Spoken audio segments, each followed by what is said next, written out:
live here in Bucharest, Romania with a very special guest. We got Andrew Tate, AKA the Top G, on the podcast. Andrew, why did you come on this podcast?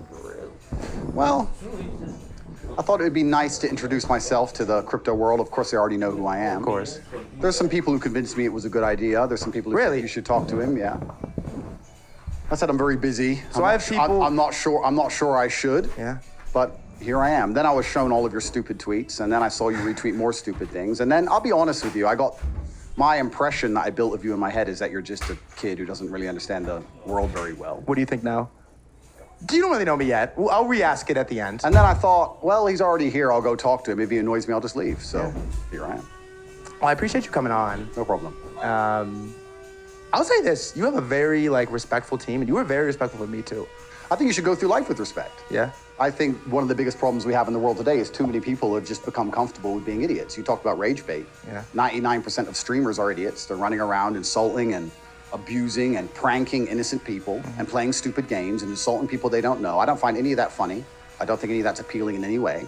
When I see these idiot streamers running up to innocent people and scaring them or insulting other people they barely know for views or all of these kind of things, I think it's extremely infantile. And I think that not too long ago in the world, it would get you hurt. And I go through the world with respect as much as possible. I try not to disrespect people because I understand where I'm from. If you disrespect people, real bad things can happen. So I'm not the kind of person who's going to sit on Twitter and just insult random people. I think that's stupid. Even if they can't find me, even if they can't get to me, even if they don't have the capability, I think God himself is watching. And I don't think God likes people who do that kind of thing. I think that you pay the price one way or another if you're going to go through life and be that kind of person. You should be respectful to everybody. I'd be respectful right up to the point I hit somebody in the face. Why wouldn't I be? That's just how I am as a person.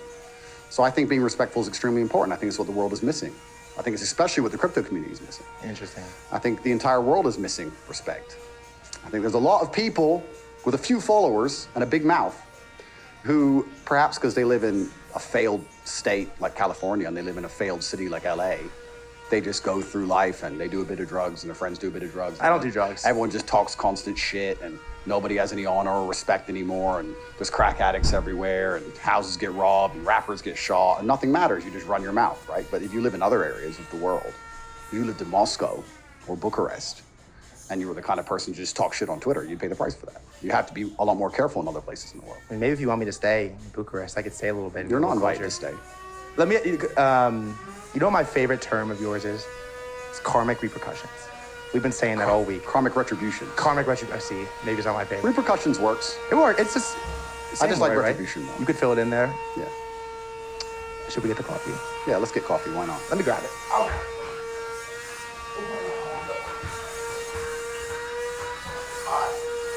Should be.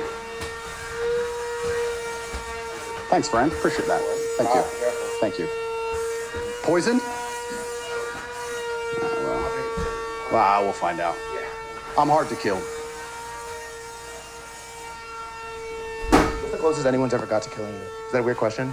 That is a bit of a weird question. I'm not sure how to answer it. I mean, if somebody was competent, I wouldn't know they were close to killing me until I was dead, right? Have you had a sip of the coffee yet? Exactly. So you have to consider these things. And you have to be paranoid, and you have to always think in advance, right? If I were to walk into a room and somebody were to give me $1 million briefcase, I would instantly be worried for my life. Perhaps if you walked in a room and they gave you $1 million briefcase, you'd say, yay, and you'd tweet about it and just walk out to your car like a dummy. That's how you get killed. I'd take the briefcase and I'd look around and see who else is in the room, and then I'd consider, can I get to my car alive? That's the life I've lived, right? We're all a product of the life we've lived. Mm-hmm.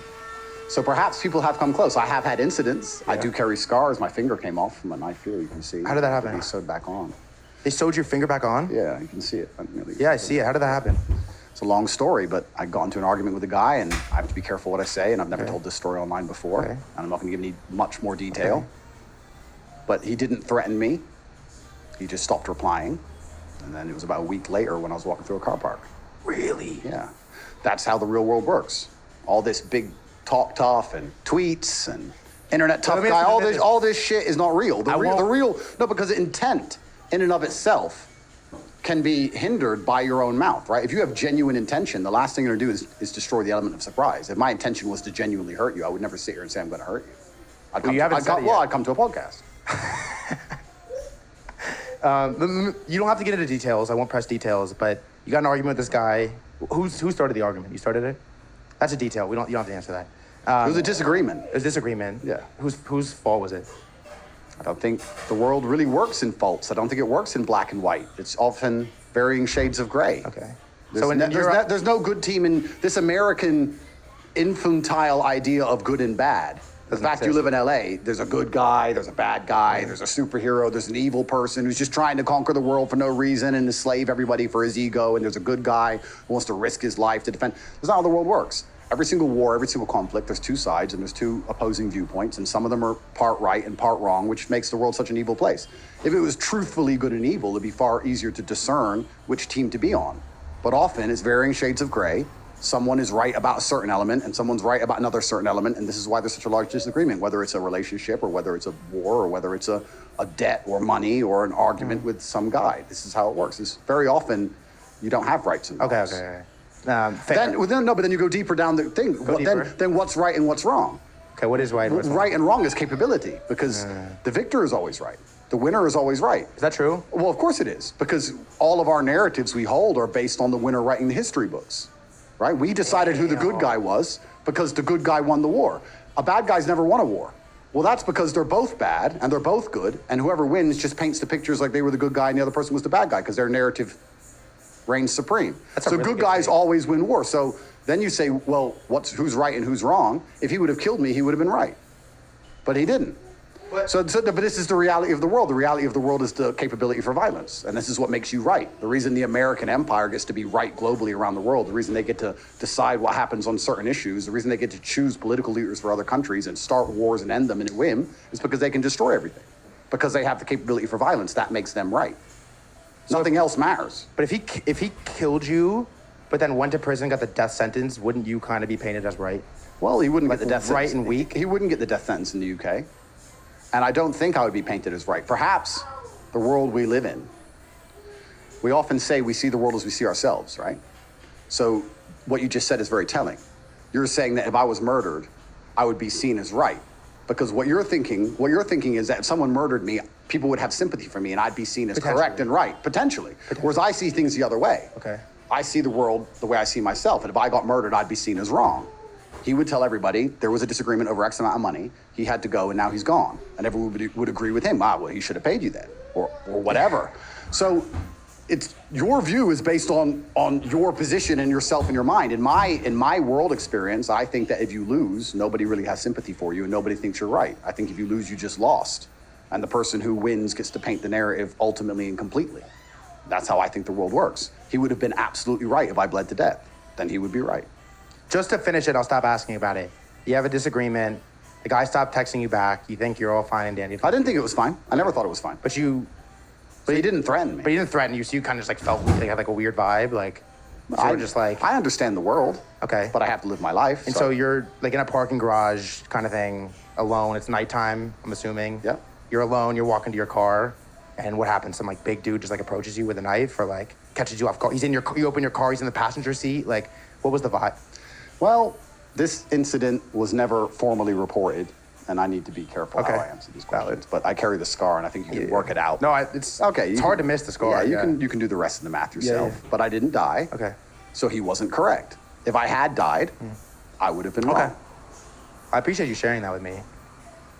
Let me ask you this: how much of like Andrew's actual life do you share on these podcast interviews versus what percentage of like your best stories do you think you've shared?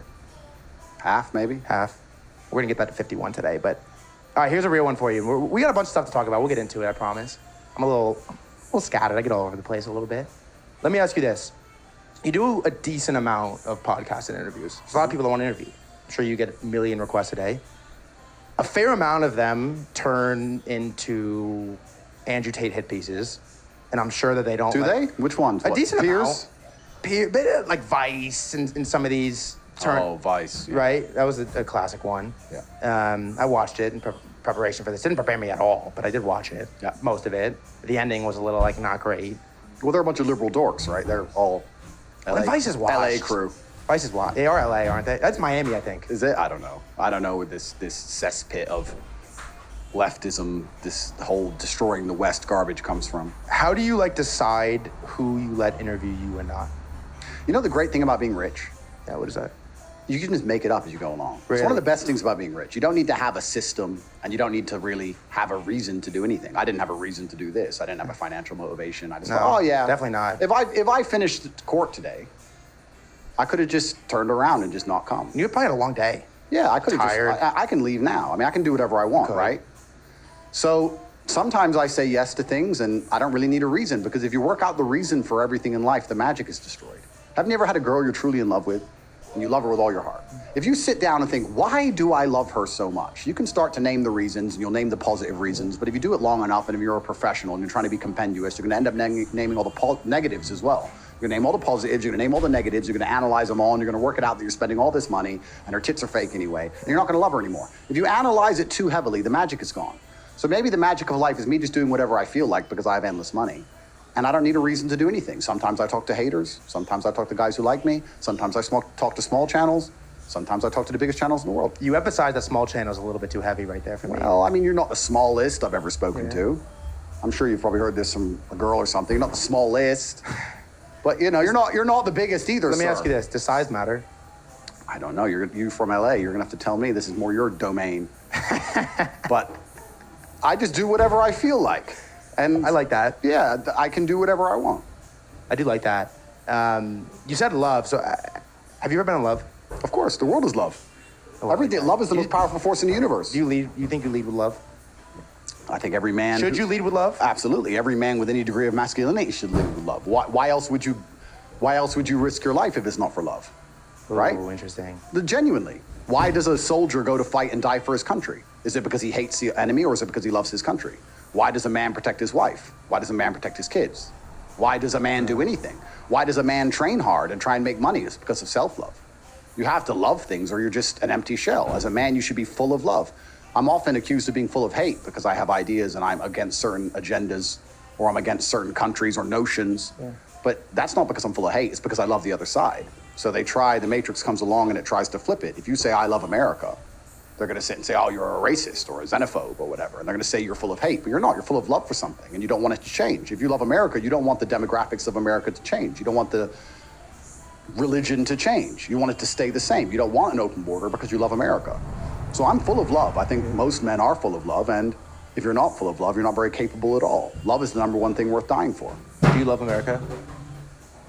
Well, that's an interesting question. I'm in the middle of a very delicate judicial process. Yeah, you are.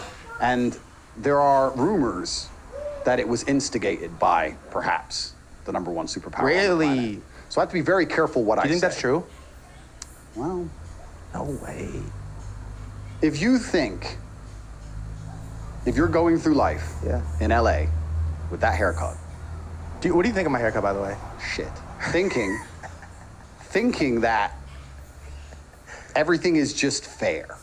Like, your view of the world is just like there's a judge, and there's a lawyer, and there's the police, and everything's just fair. I'll put this to you. People can't even play a basketball game without a referee, because if there's no referee, they cheat. For a basketball game, now you're going to talk about elections, controlling a country, you're going to talk about war, you're going to talk about some of the most famous people on the internet pushing ideas that you don't like or going against your narratives. And then you have to sit there and analyze as a professional and say, would there be some degree of cheating or snakery involved in this? It doesn't take much research to understand how governments have always worked throughout history and how they're currently working now. They want certain things done, and they're not going to let their own laws get in the way. So if you're the most famous man in the world at the time, I got arrested, I was the most Googled man on the planet. You were. I was the most Googled man on the planet with the number one demographic they're most afraid of, which is military-age males, because they want them to go die in ditches or build the roads and build the bridges and work jobs and pay taxes and be depressed and miserable, because there's no future for most men, which is why everyone's gambling on shitcoins in the first place, because they understand that if they go and get an engineering degree, they're never going to have any money, so there's no point becoming an engineer. So when the bridge collapses in Baltimore, it takes 9 years to build a bridge in the most powerful country in the world because we have no engineers, because everyone's gambling on shitcoins instead. And I don't blame them, because they're trying to escape the Matrix, because the Matrix is worst for military-age males. And I'm telling this to them, and they want to get rid of me. Do you think I've needed to ever have committed a crime? Do you think I've needed to have done anything wrong? Or do you think someone can just make a phone call and someone can say, just fix it? That's how the world works. Let me ask you this serious question. Have you ever changed a public view or belief of yours based off like external pressure from like state or a government or a country? If I had, I wouldn't have gone to jail. Ooh. Because that's what they do. They don't pressure you with, they don't intimidate you with violence initially. What they do is they offer you large sums of money primarily. Most avenues to fame, to super fame, and I don't want to be arrogant, but I believe I have super fame. I'm one of the most Googled men on the planet. Famous. You have a large account. Yeah, I mean, it's bigger than yours. It's not saying much. Most of the avenues to super fame are gate-kept, right? So YouTube can gatekeep you, your manager can gatekeep you, your producer can gatekeep you, a record label can gatekeep you, a sports team can gatekeep you. There's only certain things you can say before you end up losing your contract with whoever. And that team, that manager, whatever, those can be pressured into getting rid of you. I managed to become monumentally successful without any kind of gatekeeper. They kicked me off of all of the social media. It didn't work. I don't have a manager. I don't have a producer. I don't need a record label. You have a manager? No, it's all just me. So that annoyed them. And the reason they keep these gatekeepers in place is so that when they come out with certain narratives which can't be questioned, everyone shuts up, which is effectively how they get away with what they get away with. That's how the world works. So what they do with me, I can only speak from my own experiences. They come along and they say, here's $55 million. You're gonna be sponsored by X, Y, Z, but you're gonna have official opinions on these topics. No way. And when you say no to that contract, which infuriates them, by the way, they're not used to people saying no to money. Yeah. It's also why they're after Trump, because they can't bribe him. He's 70-something and he's rich. You can't bribe him with money. He doesn't care. Yeah. And that annoys them because especially when weak people become rich, when strong people become rich, they understand the realities of the world. But when weak people become rich, like crypto dorks, they think that money is everything and they think they can buy everyone. And when they find someone they can't buy, they get very angry. Yeah. So when you turn these contracts down, they get very angry and they start to say things like, well, you know, you're very famous and you've had a long and interesting past, Andrew, and you might need important friends one day. This kind of veiled bullshit. Wow. And you ignore them and then you get arrested and you go to jail. That's how it works. If I would have signed that contract, I'm sure I would not have gone to jail and I would have $55 million extra, but I would have sold my soul. And this is what you have to do to become monumentally successful in the world today. You have to sell your soul and sell your sanity. That's why all these famous people talk such utter bullshit. That's why they say such garbage. That's why all the politicians vote against the interests of their own constituents. That's why most of the other large podcasters, YouTubers you can name are sellouts. That's why when I was canceled, they all stood up in unison and said, yes, you should be canceled. Yes, yes, because Susan called them and said, do you want to keep your YouTube channel? This is how it works. It's all a scam. So to decide to be sovereign takes a degree of bravery that most are not prepared for. After I turned that contract down, I said on every single podcast, they're going to put me in jail for something. I started saying it over and over and over. I heard it. Because I understand the world. And I knew what was going to happen.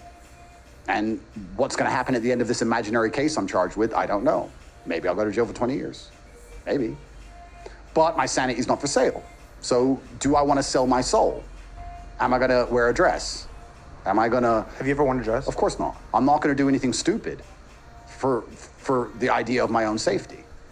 Let me ask you this, is like... the question I want to ask you, sir, is if you were in my position, what would you do? And I want you to tell the truth. Would you have taken that money and would you have certain ideas? Because you're the kind of guy who just assaults people on the internet and you don't even think, you don't operate from a frame of honor. Yeah. So I'm asking genuinely. But let me say this to you. Would you take the money and just sell your soul? So the answer is no, you're not gonna believe it. I don't have $55 million. I don't have a couple, to be honest. But you know this, you understand how crypto works. I don't care about crypto, I'm asking about your soul, your honor as a man. I'm gonna tell you, I'm gonna give you an example. Big money moves in crypto from a lot of people that don't deserve it. If you have influence in crypto, you know this. You make a tweet, hundreds of millions of dollars get thrown around instantly, right? Money moves. So you can assume that any person that has any sphere of influence is offered like very large deals to do things that probably are not morally or ethically correct, but like, who cares? You can get away with it. Yeah. I have sort of, you don't know me very well. You know me now. We're forming a relationship. You said friend when I handed you the coffee. Have sort of had like a one non-negotiable, which is my beliefs, my values, and my ethics. And I sort of think that if you do it the right way, I've turned down, I'll be honest with you, we could pull up my bank statement. I don't have $1 million right now. I've been offered millions for many deals that I decided were incorrect, I shouldn't take. And I've sort of came with the stance that if you do it the right way, you know why you're doing what you're doing and you like stand by your values and your beliefs, you ultimately get to where you want to get to. And I believe that if I sold my soul, I probably wouldn't be sitting here on this podcast. I wouldn't be on YouTube posting this with millions. So you're prepared to go to jail? I believe I would rather go to jail than sell my soul to something, because it's like, at what cost? You sell your soul, then what's left? Well, you know what I mean? That's like, exactly That's right. what you just said. I'm repurposing it, but it's like, that's all you own. like, I don't want to go to jail. Am I afraid of jail? Like, yeah. Like, I don't want to go to jail. Like respect to you, Tristan. Like, I don't know how y'all do it, but at a certain stage, if you're offered two options and one of them is worse than jail or jail, I think you kind of only have one choice there. What's that choice? To sell your soul? It's to go to jail. It's like, which one's worse? It's funny though, because you say that, and everyone I ask that question says that. Okay. But it's interesting, I seem to be the only person who chose that choice. Do you believe that you're the only person that chose that? Well, I don't know if I'm the only one, but there's a lot of people who clearly were happy Yeah. to have a member of their team turns transgender to show the kids, or happy to say whatever Susan told them to in unison with a cancellation, or happy to agree with Israel, or happy to agree with LGBT, or happy to agree with BLM. There's a lot of people who instantly sign on the dotted line in unison, instantly. And they're the same people who sit and say, oh, if I had the choice, I'd never sell my soul. Where are they? We wouldn't be in the mess we were in if it wasn't just me and my brother doing this. The fact is only us two, basically, and a few others standing against a system is the reason we're in the mess we're in. If you don't currently have a criminal case, you're not important in the fight against the system. If you're not currently, like myself, like Assange, like Roger Ver, like Russell Brand, like Trump, like if you're not currently going to court, you're a nobody. You're either a nobody or you're on the wrong side. That's crazy. That's the reality. You're either on the wrong side or you're on the right side, but you're an insignificant pawn on the chessboard and they're trying to take out the kings. If you're not living with a current attempted criminal conviction. So what you're saying is if I don't have a case active and I haven't sold my soul, I'm just insignificant? Unfortunately, yes. That's crazy. So once you get to a level of significance, they're coming. you're going to know, because they're going to raid your house. Because your ability to speak freely is directly correlated with your insignificance. The reason you can say what you think is because nobody listens. Because nobody listens? That's crazy. The second that people listen to you or care what you say, then they're gonna police your speech. So the First Amendment doesn't exist in the first place. I don't know if I should feel good or bad about that. Well, I mean, you could probably sleep easier than me.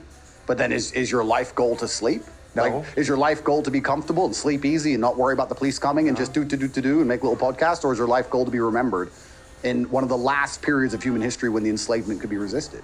Really? Talk to me about that. Well, you have to decide what you're here on Earth for. How much time do we have left? Well, I don't know. AI is pretty scary, isn't it? It is, yeah.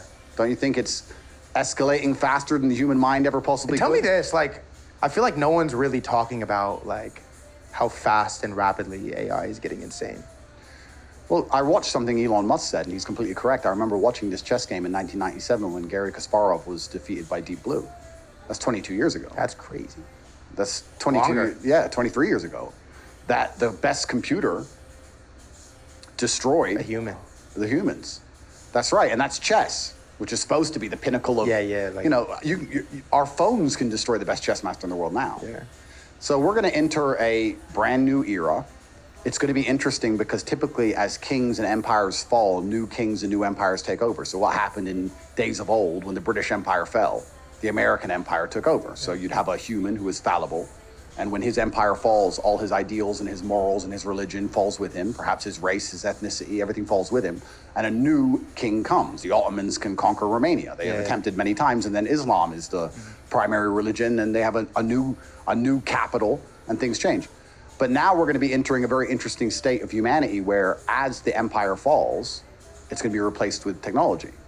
So I don't know what that's going to look like, because I believe that instead of a country losing its global influence and a king falling and military power waning, we're going to have some new man in charge. We're going to have the old man in charge, but he's not really in charge. And there's a server somewhere in a mountainside, which knows everyone you've ever spoken to and everything you've ever said and everywhere you ever go. And it controls your money and it controls everything else. And you're just a pawn in the machine. Are you scared of that? I don't operate from a frame of fear, so I don't operate with the idea. What does scare you? Like, do you? Well, scared is not a mental frame I subscribe to. So it's not about afraid. Yeah. It's about understanding that every single government on earth wants as much power over its citizens as possible. And you can look at it from the idea of them being purely evil, or you can understand that individual liberty is not always good for the government, right? If you have an ant farm, what's good for the ant farm doesn't always have to be good for the individual ant. Perhaps that individual ant needs to die for the ant farm. So you have to decide, do you build a society which is based on the good of the ant farm or based on the good of the ant?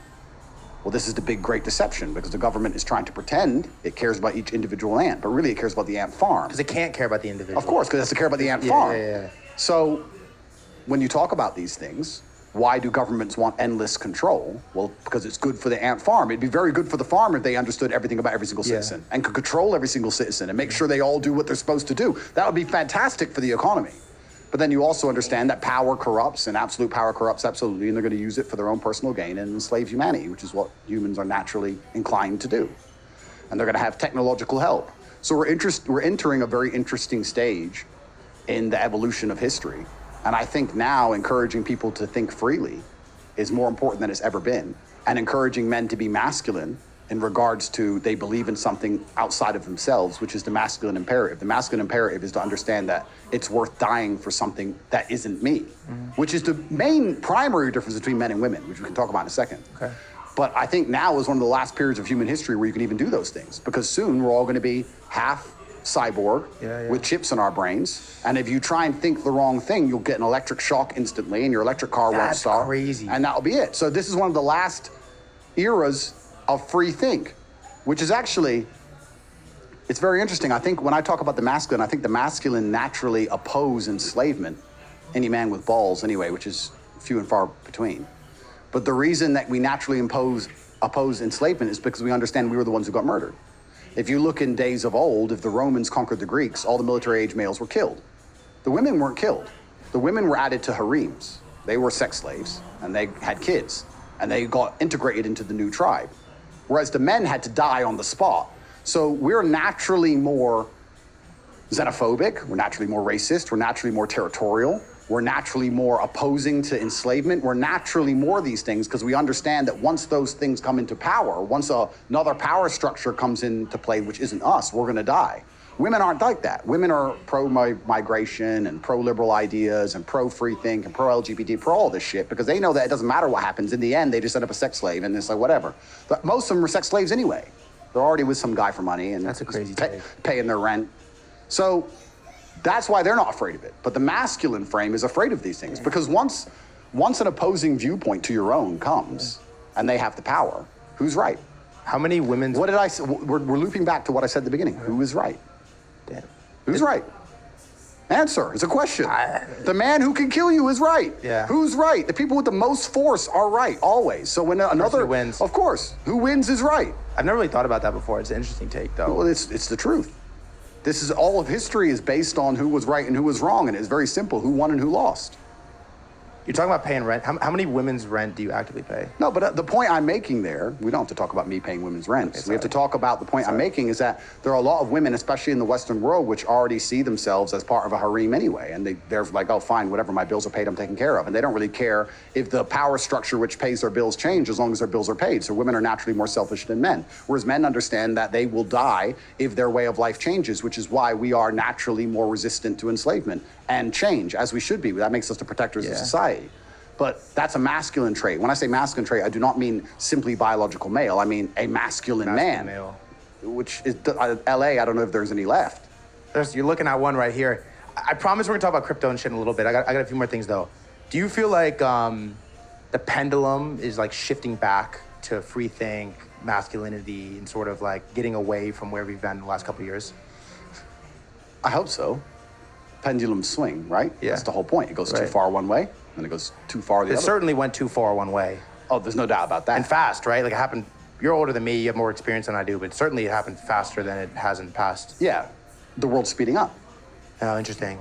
And because that's what computers do. Computers speed things up. You can do the same math a calculator can do. You just do it slow. Yeah, fast. Calculator's quick. Yeah. So, what is a computer? It's binary code. It's math. Quick math is all it takes to make video games, crypto coins, music, you name it. Quick math, that's all it is. So the world is speeding up. It's getting faster than ever before. I like to believe it's swinging back, and it's very important that it is because, like I said, we're at a pivotal point in human history. But if it swings back too far, then it will once again come with its own problems. If it swings back too far, you'll have something like Europe where the Romanians hate the Hungarians, and you're gonna have problems on the border again. This is the natural state of humanity. There's never an equilibrium. It's never perfect. There's never white and black. There's varying shades of gray. Even never white and even the black. breaking of the matrix. You are right about that. Which I spoke about endlessly and have been a massive contributor to and have tried very hard to instigate. Even the breaking of the matrix comes with a whole bunch of downsides. We need the matrix. We need people who believe in this garbage. We need people who believe in the system. Everyone's minds are free. Once everybody understands what I understand, there's not gonna be anybody waiting at a traffic light, and there's gonna be nobody working a minimum wage job, and the whole economy is gonna collapse. It's all over. You need people who sit and go through life and believe that they follow the rules and do what they're supposed to do, that the government cares about them, and it's all gonna be okay, and just get my booster jabs, and everything's gonna be fine. You need these people because someone has to wash your fucking car. That's the reality of the world. If the matrix breaks too much, then we have a new problem, because then we have chaos. Because once the matrix completely breaks, you end up with warlords. So let me ask you this.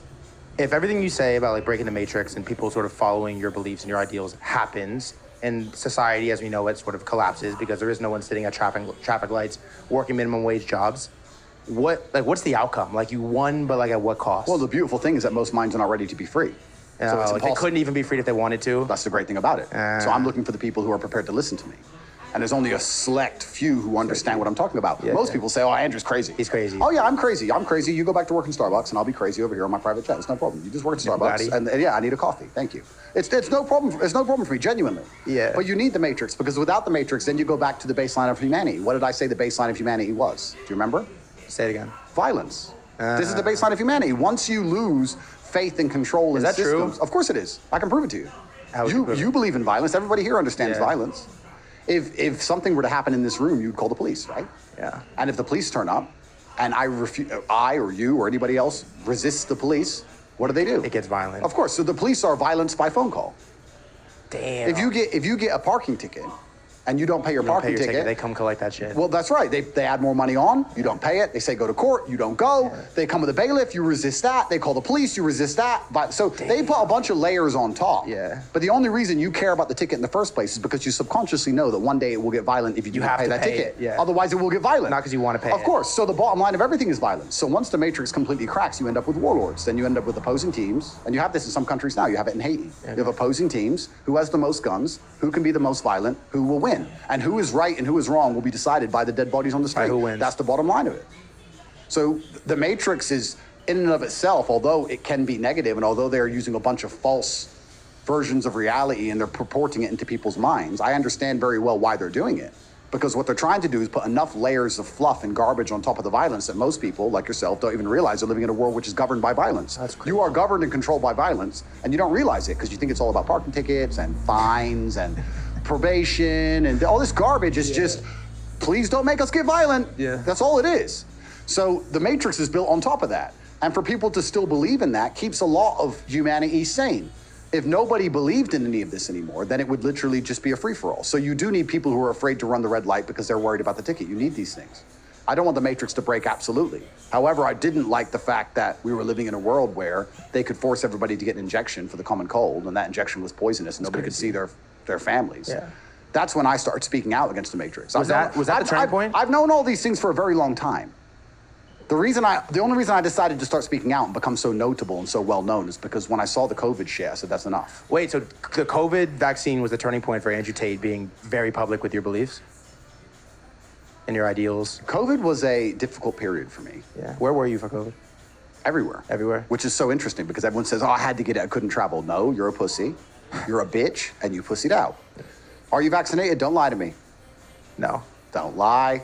No. Don't lie. I did not get the prick, didn't go to college, didn't need it for college, dropped out of college. Sense didn't lies. have nothing.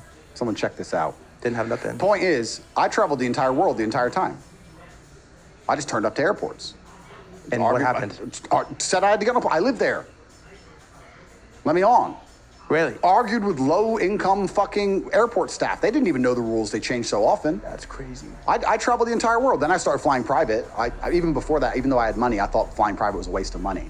Then I just started flying private so I didn't have to wear a You mask. started flying private during that? Of course, yeah. I just got a jet and just flew all over the world. And then it's very interesting because I actually bought my Bugatti during COVID. You didn't have one before that? No, I was sitting in Germany at a Bugatti track day. We did a track day with all the cars. Yeah. When you made your order, I was making my order that day. When we did a track day, it was me and there was some guy from Holland who owns a bunch of malls, shopping malls or something. There was, of course, a few Arab guys. There was a Russian guy who didn't speak to anybody. There's whatever. We're all sitting there, the billionaires. I was the poorest man in the room. Nobody's wearing a mask. Everyone managed to fly in from different countries. None of the big guys have wearing a mask. I'm not wearing a mask. No one's wearing a mask. Yeah. And no one gave a fuck. Oh, but it's funny. But the second you get out back in the real world, you want to go into a supermarket. Like, oh, a mask. Poor people. Slave minds to brokies, to poor people. It was very upsetting to me, COVID, because I was like, this is how most people are living their lives. They're believing everything they are told, and they do not question anything. They don't believe their own eyes. They don't believe their own ears. They're literally slave-minded. And when I started speaking up against COVID, I realized that people are slave-minded about everything. Nobody understands the realities of this earth. And then I became monumentally successful and powerful. And then I said to Tristan, we have a problem. Tristan and I had a conversation about this specifically. We were sitting at a mansion in Dubai. There was 30 girls in the pool. We had fresh watermelon and staff and a big fat cigar, and we're sitting in this $100 million mansion. Bugatti's outside. I bought a McLaren for a video, and there's all these cars outside. Tristan says to me, we've made it. I said, no, we're fucked. He said, why? I said, life is not this easy. It can't be this easy. We've completed life. We're young, we're tall, we're strong, we're rich, we're interesting, we're famous. We have every beautiful woman. We have every car. We have a $100 million mansion. There's no way we're going to get away with this. Something's going to happen. 2 months later, we were in jail.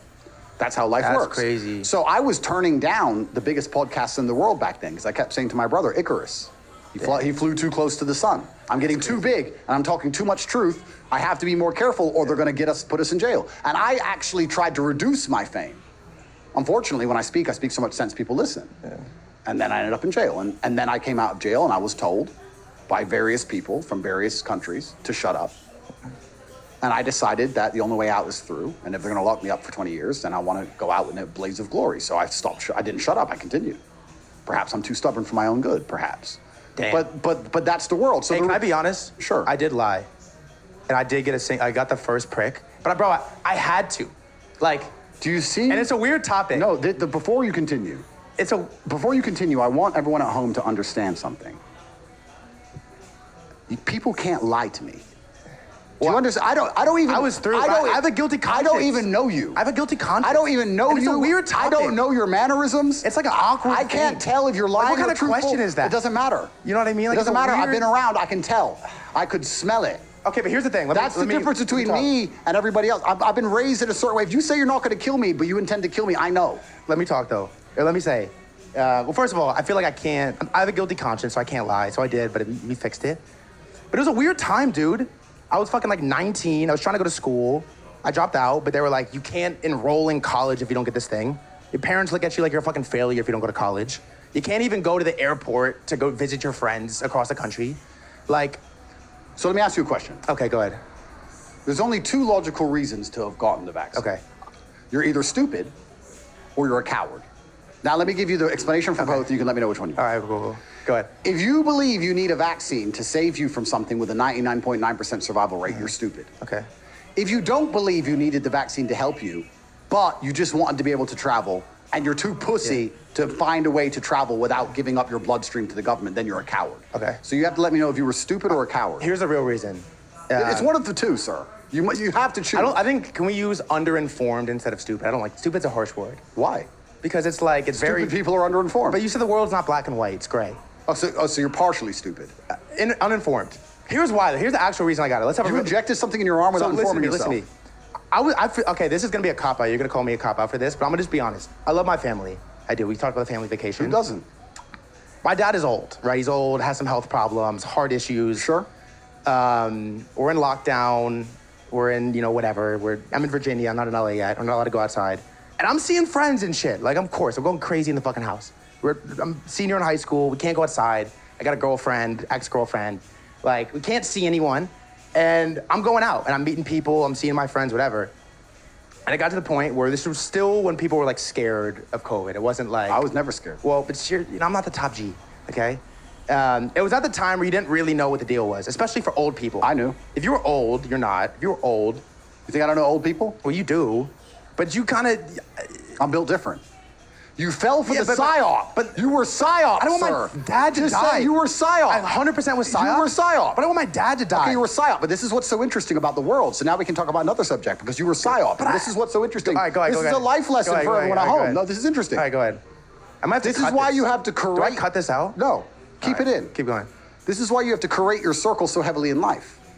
Because if you're hanging around with men who can be psyoped, even if their loyalty to you is absolute, even if they love you with all their heart, they're worth nothing Yeah. when a psyop comes along. Valid. Which is also why we can apply this to relationships. Let's apply it. You can say this to everything, right? Yeah. A man says, "Oh, I trust my wife. I love her with all my heart." I say, "Yeah, but she's a female. She loves you too, and she means it when she says it. Of course she does, and she's loyal to you because she loves you. Yeah. But she's a female. She can be scared. She can be intimidated. She can be psyoped. Things can change. Yeah. When she sits in front of a police interview, and they tell her that you're going away for life, and that she's going to go with you unless she signs that paper, she will sign it." Because she's self-interested and she'll just go and be someone else's sex slave. That's what she'll do, and she'll just move on and leave you to die. That's the reality of the world. Yeah. So what you're actually advertising to the world right now, and I hope you do not cut this out, sir, is that your friendship is worth nothing. Because you can be psyoped into the other team near instantly. You are probably the kind of person who was mad at the unvaccinated. People like me, who were refusing to get vaccinated while traveling the entire world. You have to understand. Crazy, though? No, what's crazy is this. Have you looked in the mirror? Have you looked in the mirror and looked yourself in the eye and felt deep shame for aiding the government in one of the largest psyops of human history, for enslaving people to the point where they missed the deaths of their grandparents? Yeah. You should feel ashamed. So listen to me. I think it's my biggest regret, my biggest life regret, because I think, and we'll talk about it. Because I think when it happened, I was psyoped because I was underinformed. I was kind of like I was in high school. I was still like, I hadn't really done anything yet. Didn't really know how to think for myself. Kind of was psyoped by family, friends, whatever. But like deep down, you knew, like I'm sitting in that park, like afterward, throwing up afterwards, like deep down, like I should not, this is a bad idea. I should not do this. I did it anyways. And I think it was important though, like it was an important character development. Well, what lessons have you learned? Let's talk about it. The lesson that I learned, I think I learned how to think for myself afterwards. Yep. Because I think I walked out of that place and I knew, you know when you do something wrong, whether it's present in that moment or not, you know. Like I have a guilty conscience, I have a really strong gut feeling, and I walked out of that shit and I was like, I just fucked up, like bad. I know this is wrong. I had the fucking disease before I got the shot. I was fine. I had a fever for 2 days, I was fine. I walked out of that place and I knew I did a bad thing, but I knew I did a bad thing because it was like a lack of like knowledge. Like I didn't take the time, because here's the reality of it. I didn't want my father to die. I was definitely persuaded heavily to get this thing. But at the same time, like, it was a matter of life or death. I could have not done it, right? Let's just be real, I'm being honest, I could have. Of course. So I think I left that, and it's funny because right around the time that happened was when I dropped out of college, came on crypto Twitter, started making some money, started doing podcasts, doing spaces, thinking for myself, like working, actually trying to level up and improve myself. I think like that was like a specific moment that I could point to where you sort of like look in the mirror and you were like, you are like not good enough. You were incompetent. Like you need to figure it the fuck out like right now because this just happened. It's your fault. You can't really blame mom. You can't really blame. At first I did. I'm like, Mom, you made me do this. But she didn't really. She cares about her husband too. Of course. Well, you took responsibility, so you learned about that. I did. I took responsibility for it. That's good. It was no one else's decision but mine. Yep. And I think like that was like the moment. Like if we looked at like a timetable of my life, there's like a moment where I'm, this whatever I'm doing, what I'm doing, and then you like break out of the matrix, whatever it is. Well, that's fantastic. And that was like the moment where my life changed. Well, undeniably. That's fantastic. Undeniably. Good. So it happens. I can't take it back. It's a weird topic. I don't like saying it because it's like a weird, especially now. Is it because you have like 10 years left? Is that why? Potentially, or I'm infertile. But I will say, and we can move on from it now, but I will say that was like the moment where I think I like looked in the mirror and I'm like, there's no one coming to save you but you. There's no one that's gonna figure it out for you but you. And there's no one that cares about you like you care about you. And you either like figure it the fuck out right now or you're gonna sort of just be stuck in this like feather in the wind, this endless loop. It's interesting you say feather in the wind. Before I make this point, can you give me some coffee, baby, please? It's interesting you say feather in the wind. Have you seen the beginning of Forrest Gump? I always found this interesting. The beginning of Forrest Gump is the feather in the wind, isn't it? Before it lands on the park bench. And that is the story of most people's lives. But if you learned something from it, then I guess you can come out with that very boring, age-old adage, which many people have used, that it's never a loss, it's only a lesson, blah, blah, blah. And you're right. Perhaps I have more life experience than you. Perhaps I've been around. But you're older. Well, it's not just that I'm older, but I'm also, I'm perspicacious and I'm paranoid and I'm not very trusting. Perspicacious is a big word. It's a great word. Yeah, I like that.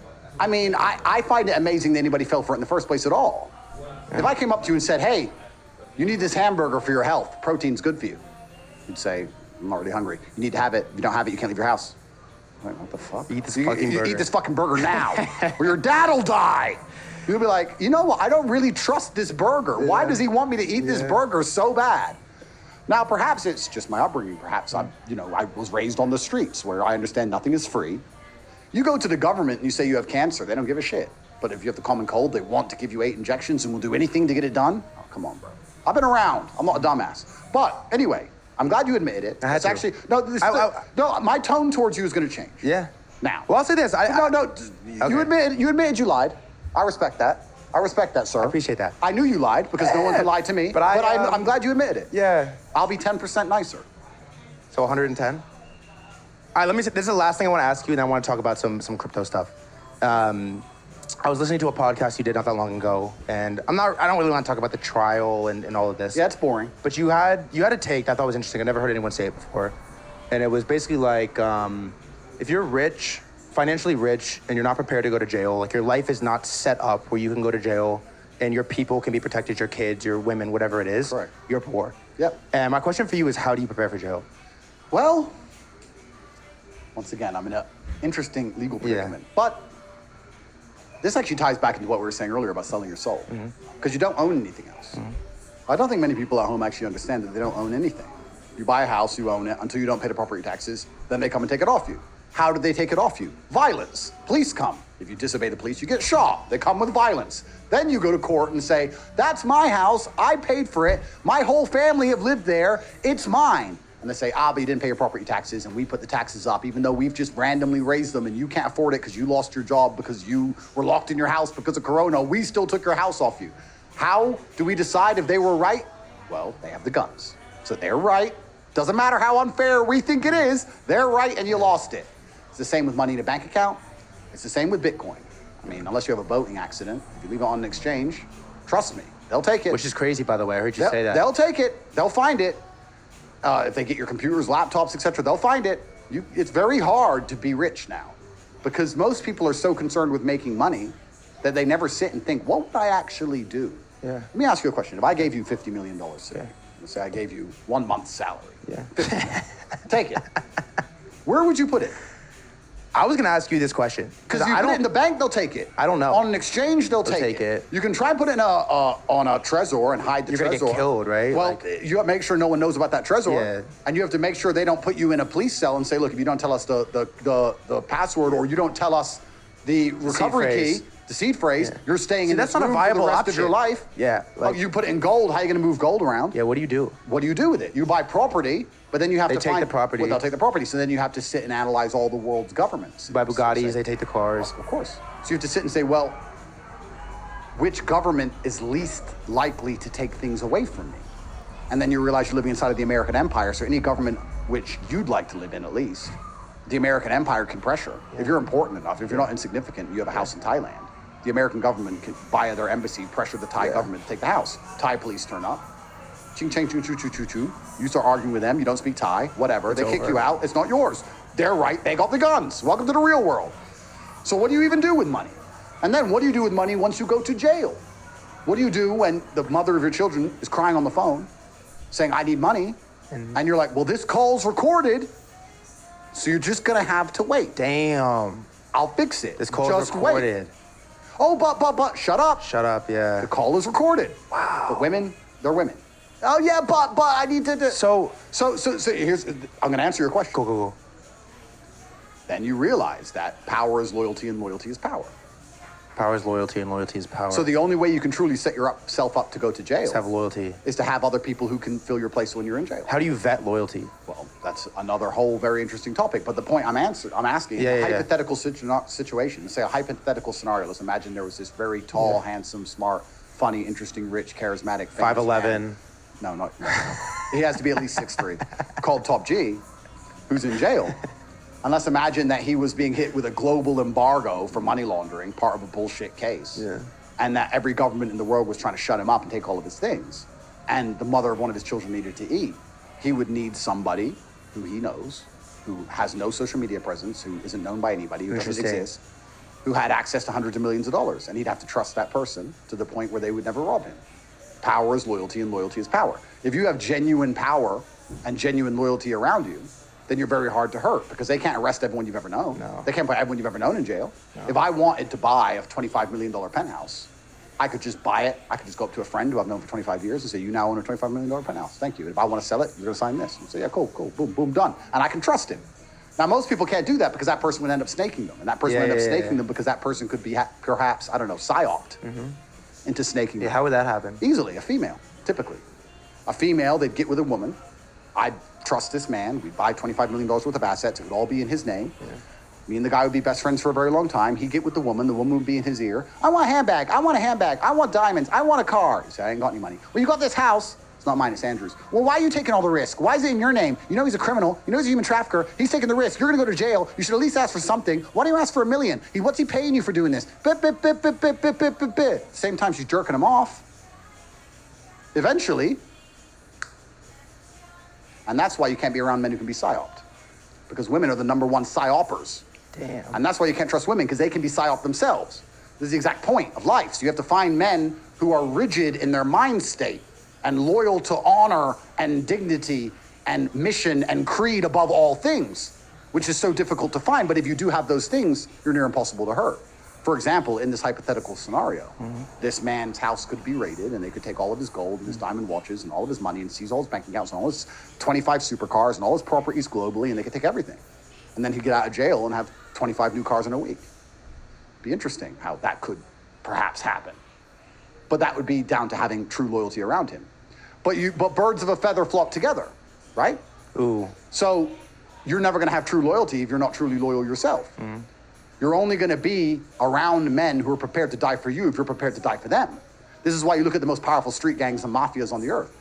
They don't have to be rich and important. They can just be guys on a street corner. But if they're loyal to each other and ready to die together, they run that street corner. That's it. Loyalty is power, and power is loyalty. So this is the bottom line of it. So you can't go through life what most people do now because they're selfish, which is a feminine trait to be selfish. They say, I want men around me I can trust, and I want men around me who would die for me, but I don't want to die for them. Well, that's not real. There's no light without dark. If you're prepared to make the sacrifice for them, they'll make the sacrifice for you. The reason I have people I can trust on that level is because they know that if me and them were walking down the street and 20 men with blades came up, we would die together. That's the decision we made. So when I'm in jail, I know that everything's going to be okay. That's how you set your life up. There's no other way to do it if you want to be alone in this world. It's always ever been a band of brothers against evil. It's never been anything else. You can go back any point in human history. Sooner or later, it got to a point where it was you and your boys, either your gang, your army, your team, whatever, against them and their boys. And whoever was right was the one who won. And that's all it's ever been. It's all it's ever going to be. That's what it comes down to at the end. Whoever's right is the one that won. That's right. And the government's going to come they came for me. If you continue on this path, if you manage to become successful one day, they're going to come for you. And you have to sit down and ask yourself and look in the mirror and say, if they came for me with the full force of the most powerful government on the planet, who would pay my bills? Who would take care of my woman? Who would pay for my kid? Who would do these things? And you have to ask yourself that question. Would you do it for me? The problem is, sir, I don't know if you'd ever do it for me. Oh, interesting. So this is what I'm saying. Yeah. Sure, I'm the kind of guy, you could give me your meager income and I wouldn't notice. I could put it in some fucking account and it's cigar money. It's nothing. And I'd take care of your family because I'm a nice man. But would I do it knowing you'd never return the favor? I'm not sure, because I'm also not an idiot. So you have to find somebody you're prepared to suffer for them to suffer for you. This is how the world works. So it's impossible to be rich and a lone wolf. It's impossible to be much and be a lone wolf. This whole idea of Rambo, like you see in the movies, that one guy. It's a cool movie. Well, it's a cool movie, and Rambo's the man. Yeah, Rambo's lit. He's the man. Yeah. But one guy doesn't win. Yeah. It doesn't matter how capable you are. I'm a retired 4-time kickboxing world champion, but if 50 men attack me, it might be close. This is how it works in life. People don't have to be that special in numbers. So if you have a group of 100 men, even if you're looking at something, we can apply it to crypto. This is a crypto podcast, and you like the word perspicacity. So yes, That's a great word. So let's use it. Your perspicacity is amplified. It's 5? It's amplified. Yeah. Perspicacity is amplified by the number of people who are all looking for the same thing. Look at lemmings, right? They all look in different directions for the herd. Most people are lemmings. Most people are not lions. I'm a lion, let's say. I still have a pride, right? But lemmings need people more than anything. If you're a normal person, the number one thing you need is brotherhood. because you're a fucking lemming. You don't stand a chance. You need a bunch of people looking in different directions and try to check which crypto coins come in, which vaccine they're gonna make me take. You need, because you're a little dumbass. You haven't even got any weapons. You're a total nobody. Yeah. So if you think you're gonna get through this world by yourself, you don't stand a chance, because even enough hyenas can kill a lion when it's on its own. This is the reality of the world. So you need to have brotherhood. Brotherhood is everything. It's always been everything. Brotherhood has been the basis of my life with my brother, my biological brother, and my best friends. I still live with my best friends to this day. I've had women try and psyop me out of it. Why do you live with your friends? Because they can fight and I can trust them. Why do you want me to live with you? So I can buy you shit. Is that it? Oh, you want to sit and watch TV and me buy you gifts? Is that what you think that's appealing to me? And I can sit around dealing with you? No, that's not appealing to me on any level. They can fight and I can trust them. In any scenario, police raid, Albanian raid, Serbians raid, whoever comes with the AKs, we're all ready to die. You'd just be screaming and running the opposite direction, you're no use to me in the brutal realities of the world. I don't want to live with you. I want to live with them. It is a brutal reality. And that's the reality of the world. You're always going to be more competitive with brotherhood on your side. You're never going to be competitive as a lone wolf. It doesn't matter how good you are. You'll just be outnumbered and destroyed. So absolutely, you can't be rich without brotherhood. More interestingly, you can't be poor without brotherhood. How the fuck are you going to be a brokey without brotherhood? That's even worse. Yeah, okay. Well, there's strength in numbers, right? You can go to the poorest countries in the world. They have the most kids. Why? Because one of them might make some money. If they all beg, we'll have some money. Some of them will survive. Like, it's just strength in numbers, right? We can't have one kid in a village in Africa or in India. It's not how it works. There's massive strength in numbers. So you should be prioritizing your brotherhood. It's one of the quickest and easiest ways to get rich. A lot of my fans have moved in with their friends or moved in with their biological brothers and amplified their lives. It's not hard to work out that if you have 5 people pooling an income and you all trust each other, you can acquire assets quickly.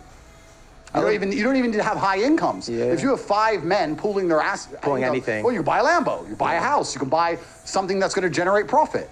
It's not difficult to do if you can find men you can trust. And that's the way society was until recently. Now men are separated. Why are we separated? We're separated because we're not as powerful. If you had 10 men living in one house, it'd be a lot harder to psyop all 10 to get the vaccine, because all 10 would probably unify around a table and say, are we doing this or not? If you have one guy, it's easier. One guy with a chick, even easier.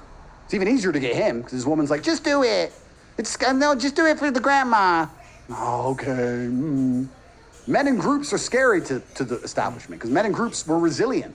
Men in groups are, to a degree, I wouldn't say confrontational, but I would say that consequences seem a lot less real when you're with your boys. Yeah. You go out drinking, you go out, you get in a fight, you don't care, you're with the guys. You're like it's something that we've evolved with for when we're supposed to go to war. Yeah. Shoot us then, fuck you. It's just inside of us. So they don't want us to be that way. So that's why they deliberately attack the idea of brotherhood constantly. They don't like the idea of brotherhood. They'll call it gay, or they'll say it's homo, or men shouldn't do that. You should live with your chick, and your chick's crying, I want a new car, I want a new car. And men just get dragged away from it. And this is a Western world phenomenon. It doesn't happen in other countries. I'll give you an example. I know a really good Islamic guy. I grew up in Luton, which is a Islamic town inside of the Islamic country of Great Britistan. Okay. And there you have a lot of Muslim people, right? And there was a Muslim guy I knew, and he worked in a chicken and chip shop, a fast food restaurant. He drove a Ferrari. So how do you drive a Ferrari working in a fast food restaurant? He said, well, I have 5 brothers, and we all pool our incomes. And we all live in one house. I said, okay, well, are you married? He goes, yeah, all our wives live in the house, and they cook and they clean. They're all in the house cooking and cleaning, and us 5 guys are all out making money. We put our money together. We bought the house, and we bought a second house, and we bought this Ferrari, and we bought that third house. And they all had very normal jobs. That's the Islamic mindset, right? Those guys were from Bangladesh. You find a Western guy. He grows up in his family home, and then he gets a girlfriend, and he wants to live with his girlfriend. So he disappears with his girlfriend. And then he's paying all the bills. His girlfriend doesn't want to work. She's on Instagram. She needs to get likes. She's a supermodel, of course. So she's getting Instagram likes. He's paying all the bills, paying rent, paying utilities, has to get a nice car to impress her, gets in debt for the car. Then his brother does the same thing in another direction. So now you got these 2 white young men paying rent to Bangladeshis, paying all their rent up, getting in debt, trying to impress women they're not even gonna marry, sitting there in an endless debt spiral because their brotherhood's been destroyed. If those 2 men were to move in together and work together to own an asset, things would be different. So brotherhood is the bottom line to most things, and most cultures still understand this. It's one of the biggest ailments with the West is that we've forgotten this point. It's not about being rich or poor. It's about being a man as a whole. Brotherhood is everything. This is what we're designed, biologically evolved to be. You have, let me ask you another question, because you live in LA and Yeah. it's very interesting. You been in LA? mean, I've been LA, unfortunately. Do you like it? No. If you got in trouble, Yeah. would you call your girlfriend? Probably call my roommates. You'd call your boys. Yeah. That's who you call, right? Like, what would you call your girl for? It'll be okay. She would get a call. I mean, you'd let her know you're fine, but you wouldn't say, get down here now. I mean, I hope not. I don't know, you're from LA, maybe. I don't know how it works over there. I don't know, probably. Maybe it's like, in my world, you don't call them when you have trouble because they can't do anything. They can't do anything. They can either say it's going to be fine when they have no idea whether it's going to be fine or not, or they can get panicked and scared themselves and add to the trouble. That's it. All my trouble, I tell my brother or I tell my guys. They know my trouble, not some chick. She can't do anything. So brotherhood is everything. If you got in real trouble, you'd call the boys. If you couldn't call the cops. And if you call the cops, you want men to come. A whole bunch of blonde chicks turn up. You're like, where's the dudes with the guns? Where's the machine gun? That's the reality. What's the bottom line? What's the true bottom line of reality and of humanity, of this civility we live under? What's the bottom line? It's a war. It's violence. That's right. Who can be violent? Men. This is the way it works. You ready to talk about crypto? You know, I'm going to be honest with you now. Hi, what do you got? Because you were honest with me. I was. My intention was to sit here and talk about everything besides crypto. Okay. Because I just thought, fuck him. Yeah. And fuck his crypto question. Yeah. You know, it's just kind of like, Yeah. he thinks he's coming here for crypto. Uh-huh. And he's written all these little pieces of paper. And I didn't look at it. Yeah, and it's just like, I can talk about whatever the fuck I want. Okay. But since you admitted you lied, Uh-huh. I may permit you a few crypto. You give me a few ones? A few. Was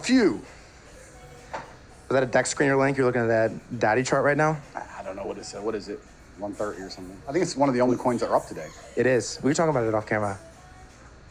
Built different. Yeah. All right, I got a lot of crypto questions, but we'll ask the important ones because you've. Here's my first question. My biggest question is you've burst onto the scene in the last couple months. It really feels like the last month. The Twitter content has been heavily focused on crypto and on daddy, so on and so forth. My question for you is: you have like very publicly in many podcasts, interviews, Andrew Tate videos, stated that you will never at any point endorse or launch a crypto coin.